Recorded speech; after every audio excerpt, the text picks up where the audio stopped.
Hi everyone, it is really good to be here with you for a few minutes. I ran across a quote not too long ago from Helen Keller, and it says, "The best and most beautiful things in the world cannot be seen or even touched. They must be felt by the heart." When I was younger, I was really fascinated by the whole story of Helen Keller, who as a young girl lost her hearing and her vision due to a severe illness when she was not even quite 2 years old. It's really hard to fathom, and at that age I read about all this, I couldn't believe what it would be like to be without your sight or your hearing, either one, and especially both, because you just learn so much through those senses. And then the movie The Miracle Worker came along, which told the story of Anne Sullivan, who was able to actually break through the darkness that she was in and the soundlessness that Helen was in through a type of sign language, which led to a lifetime of friendship and companionship, as Helen eventually managed to get through college and began speaking and sharing her message of hope around the world. It was and still is hard to comprehend what that world must have been like when you can neither see nor hear, and that made Miss Keller's quote even more remarkable to me.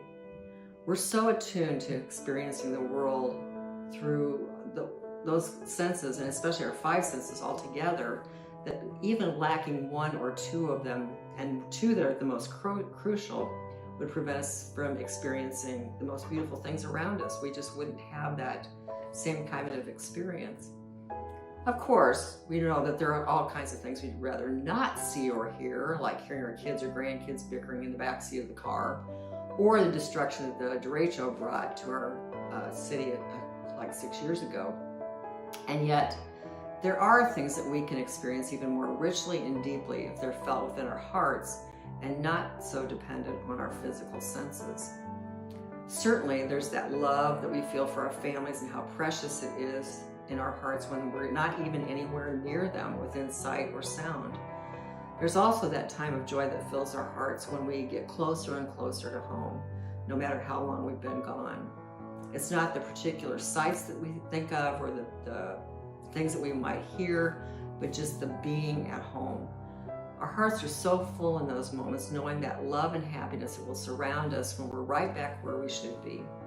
And it's not a matter of geography, it's a certain place or location, but it's primarily that feeling of belonging and knowing that this is where we are loved and treasured.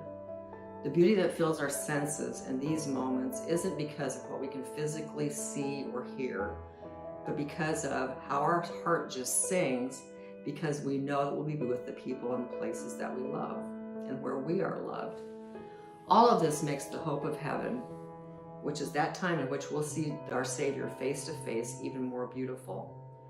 None of the five senses that we have here on earth can possibly prepare us for that moment when we see Jesus. But we know by faith in that moment our hearts will be filled with the ultimate in beauty and joy. On that day, our hearts will be bursting and we'll be singing with the angels, "Holy, holy, holy is the Lord Almighty. The whole earth is full of His glory." Have a fantastic day. Bye.